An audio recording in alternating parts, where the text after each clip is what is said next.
when you get in your vehicles, turn on your tunes? Or why is it, for example, that you like certain video games, but you only like them if you can hear the music that's being played as the backtrack? In other words, there's a power to the notion of music and words that seems for us to still be a huge part of our life, right?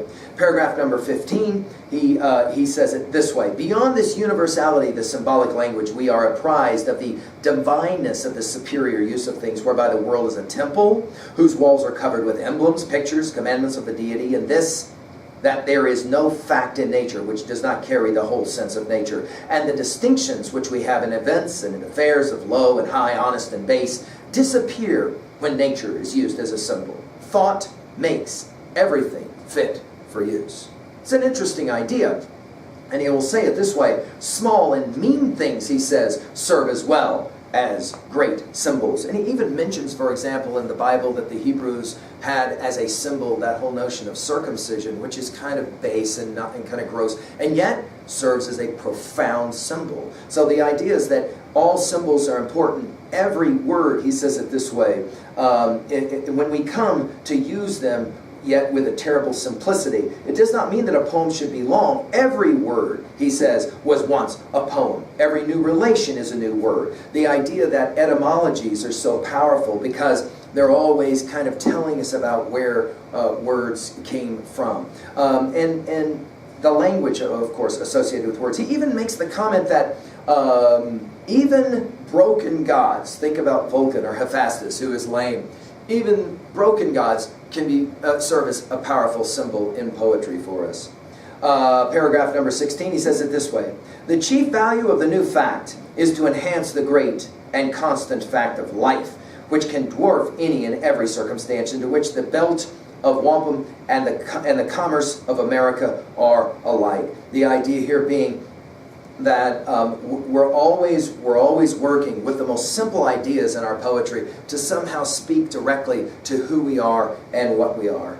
Paragraph 17, he says, the world being thus put under the mind for verb and noun, the poet is he who can articulate it. For though life is great and fascinates and absorbs, and though all men are intelligent of the symbols through which it is named, yet they cannot originally use them. We are symbols and inhabit symbols, workmen, work and tools, words and things, birth and death, all are emblems. But we sympathize with the symbols, and being infatuated with the economical use of these, we do not know that they are thoughts. The poet, by an ulterior intellectual perception, gives them a power and makes their old use forgotten, and puts eyes and a tongue into every dumb and inanimate object. Now this will sound a lot like what we said earlier about Shelley's defense of poetry, when Shelley said that a poet can take the most simple things. Go back to that lecture I give on Shelley's To a Skylark. The song of a bird, for example, and yet a poet can make all of that come alive again for us.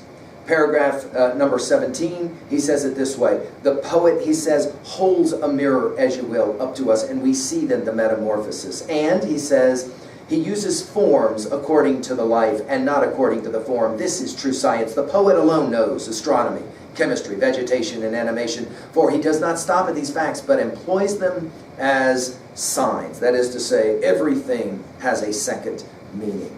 Paragraph 18, he says some beautiful things about language. By virtue of his science, the poet is the namer, or language maker, naming things sometimes after their appearance, sometimes after their essence, and giving to everyone its own name and not another's, thereby rejoicing the intellect, which delights in detachment or boundary. The poets made all the words, and therefore language is the archives of history. And, if we must say, it is a sort of tomb of the muses. For though the origin of most of our words is forgotten, now he's going to talk about etymologies, each word was at first a stroke of genius and obtained currency, because for that moment it symbolized the world to the first speaker and to the hearer. The etymologist finds the deadest word to have been once a brilliant picture. And then this great line, language is fossil poetry. I challenge you to write that one down. It seems to me that's a compelling line and one worth your consideration. Language is fossil poetry. When you pick up a dictionary and you look at those words, pay attention to where those words come from and run down their etymologies. Of course, we can do all of this now with our technology, which makes it even funner, right? Paragraph 19, he says, poetry will, in fact, repair the decay and it will in fact be able to give us a new self. He says it this way. Genius, he says, is the activity which repairs the decay of things, whether wholly or partly of a material and finite kind. Nature, through all her kingdoms, ensures herself. So when, to finish, paragraph 19, so when the soul of the poet has come to ripeness of thought, she detaches and sends away from it its poems or songs, a fearless, sleepless, deathless progeny, which is not exposed to the accidents of the weary kingdom of time, a fearless, vivacious offspring, clad with wings. Poetry is an angel. Such was the virtue of the soul out of which they came, which carried them fast and far, and infixed them irrecoverably into the hearts of men. These wings are the beauty of the poet's soul.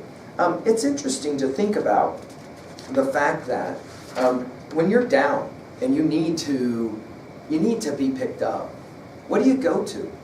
Think about that. What do you go to? If it's a song, why? Think about the words that are appropriately part of that song, or maybe it's just the music. Is it a movie? Is it a video game? What is it that elevates you when you're feeling kind of down? Whoever created that, and it's that whatever that work of art is, it speaks to you. Emerson says that poet has done something really important in your life.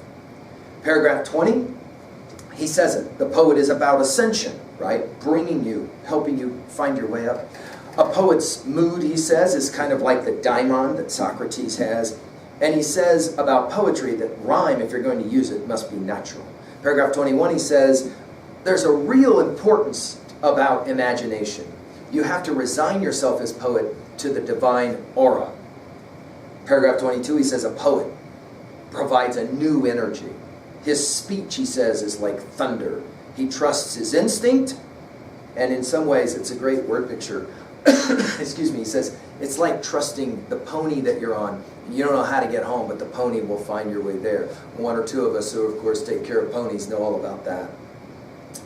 Paragraph 23 is a fascinating paragraph, and then the one or two to follow, because he turns to this question about the use of drugs of any number of kinds, including alcohol, to help the poet find inspiration. And the way he will say it is that it's in the history of the world. It is true that drugs and alcohol have often been used to help the poet find that inspiration that the poet needs. And yet, he calls these uses of drugs, alcohol, auxiliaries to the centrifugal tendency of a man, to his passage out into free space. They, the drugs and alcohol, help him to escape the custody of that body in which he is pent up, and of that jail yard of individual relations in which he is enclosed. Hence, a great number of such as were professionally expressors of beauty, as painters, poets, musicians, actors, have been more than others want to live a life of pleasure and indulgence. We are familiar with Lord Byron as a classic example of the kind of hellion poet type, right? All but the few who received the true nectar. And as it was a spurious mode of obtaining freedom, an emancipation not into the heavens, but into the freedom of baser places, they were punished for that advantage they won by a dissipation and deterioration. But never can any advantage be taken of nature by a trick. He calls getting stoned or whatever to help you find your inspiration a trick. And he will say, in the end, it's not helpful because it's going to deteriorate your body and your mind. The spirit of the world, the great calm presence of the Creator, comes not forth to the sorceries of opium or of wine. The sublime vision comes to the pure and simple soul in a clean and chaste body. That is not an inspiration which we owe to narcotics, but some counterfeit excitement and fury. And then he quotes Milton. Milton says that the lyric poet may drink wine and live generously. In other words, the kind of lesser poet. But the epic poet, he who will sing of the gods and their descent into man, must drink water out of a wooden bowl. And then he continues in paragraph 24 by saying, for poetry is not devil's wine, but God's wine. It is with this as it is with toys. We fill the hands and nurseries of our children with all manner of dolls, drums, and horses, withdrawing your eyes from the plain face and sufficing objects of nature, the sun, the moon, the animals, the water, and stones, which should be their toys. So the poet's habit of living should be set on a key so low and plain that the common influences should delight him. His cheerfulness should be the gift of the sunlight, and he should be tipsy with water. It's a wonderful word picture, right? And then he says in paragraph 25 that imagination is the dope, which leads to metamorphosis, which leads to joy. Paragraph number 26, he says poets are liberating gods. And he says it, all learning is symbolic. Think about our definition of learning as connecting new to old. And for example, he says, as one of several examples he gives, for example, man is a tree. That is to say, in some ways, Ruthie's tree represents you, and in some ways, you represent Ruthie's tree. It's an interesting idea. Paragraph number 27, he says it this way. The poets are thus liberating gods. The ancient British bards had for the title of their order, quote, those who are free throughout the world, end quote. They are free, and they make free.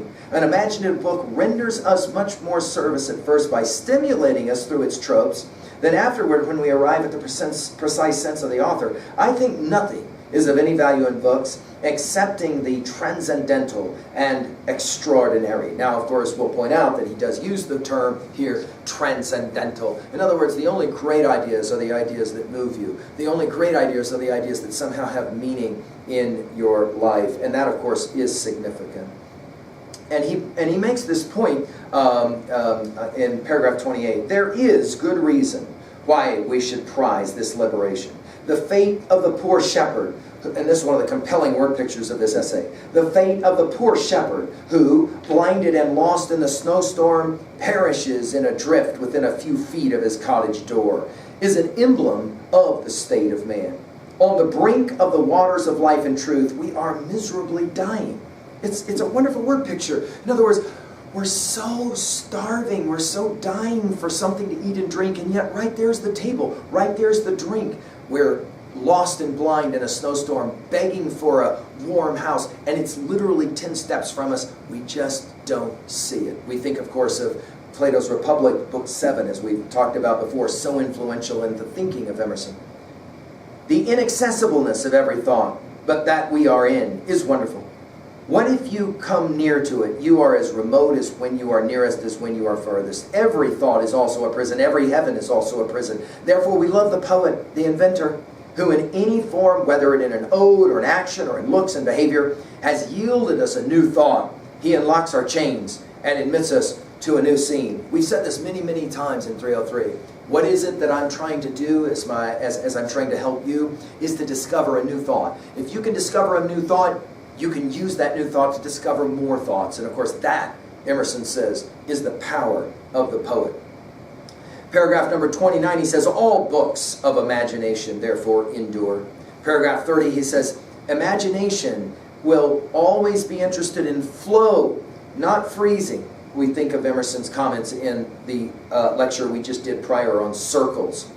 And then he talks about the poet versus the mystic. And this is a significant moment for us as well when he says it this way. The mysticism, he says, consists in the mistake of an accidental and individual symbol for a universal one. But he finishes by saying, the history of hierarchy seems to show that all religious error consisted in making the symbol too stark and solid, and at last nothing but an excess of the organ of language. And then in paragraph 31, he turns to his love again of Swedenborg. I'm going to let you do your own Googling of this amazing and classic thinker who today we don't really talk very much about. But for Emerson, he saw Swedenborg as a classic example of somebody who had figured out a whole lot about what goes down in the world. Paragraph 32, he says it this way, there was this perception in him which makes the poet or seer an object of awe and terror, namely, that the same man or society of men may wear one aspect to themselves and their companions and a different aspect to higher intelligences. And then he makes the fun observation that sometimes children will think of priests as dead horses. By paragraph number 33, we are ready now for the end of the essay. And here he says, I look in vain for the poet whom I describe. We should point this out about Emerson because I think it's significant. That Emerson is always setting the bar really, really high. He gives us, in fact, an ideal that's almost impossible to accomplish, and then he challenges us to try to accomplish it anyway. I would argue that's what we always need, though. As long as, of course, we keep in perspective that we don't frustrate ourselves by trying to aspire to something we never actually attain. And this will be as common here. Where is the poet I've been describing? I look in vain for the poet whom I've described. Again, Walt Whitman reads these lines right here, and it, I believe, is the seed, the genesis for much that he will do by 1855, a few years later, in his Leaves of Grass. I look in vain for the poet whom I describe. We do not with sufficient plainness or sufficient profoundness address ourselves to life, nor dare we chant our own times and social circumstance. If we fill the day with bravery, we should not shrink from celebrating it. We even think of those opening lines of Song of Myself. I sing myself and celebrate myself, right, for Whitman. Time and nature yield us many gifts, but not yet the timely man, the new religion, the reconciler whom all things await.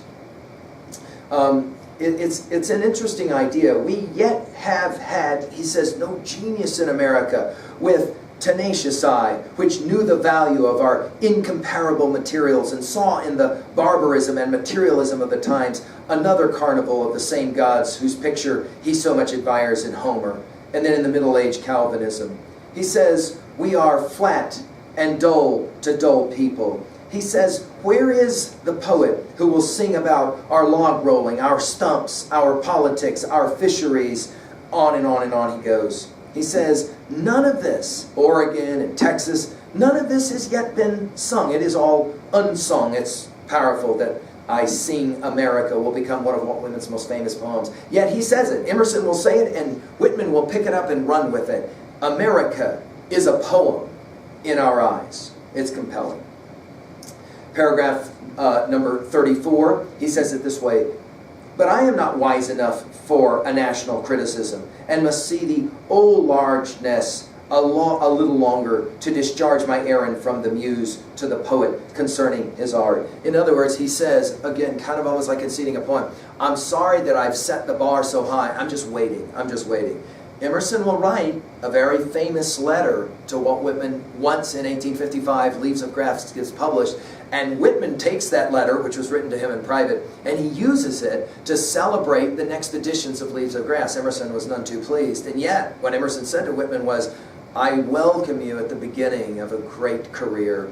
I think Emerson recognized in Whitman, although he was troubled by much of what Whitman's Leaves of Grass did, I think that Emerson was very, very much excited about what was going on in Whitman's poetry. Paragraph number 35, he makes this observation. The poet, he hears a voice, he sees a beckoning, then he's apprised with wonder. What herds of demons hem him in.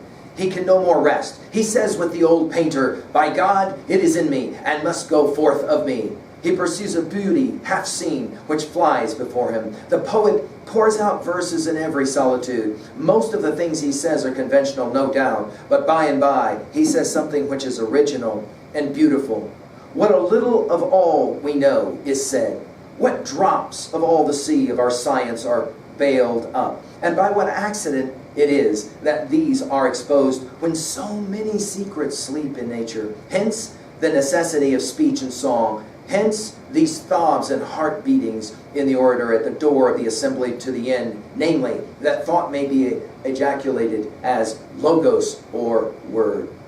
Finally, in paragraph number 37, he said, or 36, he says, doubt not, O poet, but persist. Say, it is in me, and shall out. It's an interesting idea. He talks about dream power. And in fact, he'll finish this paragraph by saying, and therefore the rich poets, as Homer, Chaucer, Shakespeare, Raphael, have obviously no limits to their works except the limits of their lifetime, and resemble a mirror carried through the street, ready to render an image of every created thing. It's a powerful idea. We think, for example, of James Joyce when we read a line like this. That's what he said when people challenged his short stories in the collection called Dubliners. He said, all I'm doing is holding a mirror up to the society of Ireland of the day, and especially Dublin. And he said, I'm just showing us what we actually are. This, of course, is a very ancient idea. Shakespeare's Hamlet says as much, right, when he's talking to those actors in Act 3 of Hamlet, right before they go on stage. And he says that you're basically the mirror that's showing us who we are. Of course, quite literally in that play, where Hamlet's saying, you're going to show my stepdad Claudius what it is that he's done. Of course, this takes us back to Aristotle's Poetics. You'll remember Aristotle himself said that, in fact, this is exactly what great tragedy does. Emerson will say it's also what great poets do as well. And to continue now, O poet, he says in paragraph now 37, a new nobility is conferred in groves and pastures and not in castles or by the sword blade any longer. In other words, he says, we're going to outgrow the need to resolve conflict with fighting. Note the irony of this, just a few months away from the beginning of the American Civil War. The conditions are hard, he says, but equal. Thou shalt leave the world and know the muse only. Thou shalt not know any longer the times, customs, graces, politics, or opinions of men, but shalt take all from the muse. From the time of towns is toiled from the world by funeral chimes, but in nature the universal hours are counted by succeeding tribes of animals and plants, and by growth of joy on joy. God wills also that thou abdicate a manifold and duplex life, and that thou be content that others speak for thee. Others shall be thy gentlemen, and shall respect thy courtesy and worldly life for thee. Others shall do the great and resounding actions also. Thou shalt live close. Thou shalt lie close hid with nature, and canst not be afforded to the capital or the exchange. Why, when you go home and tell your folks, I've decided to major in poetry instead of engineering, are they going to say, well, poetry is nice and we all need it, but there it is, right? In other words, this is the point that Emerson makes. Already it was clear that it made more sense for the young to go out and make money instead of try and write words that would move people. But Emerson says we need that. We need artists in our world. The world is full of renunciations and apprenticeships, and this is thine. Thou must pass for a fool and a churl for a long season. We think about what Plato says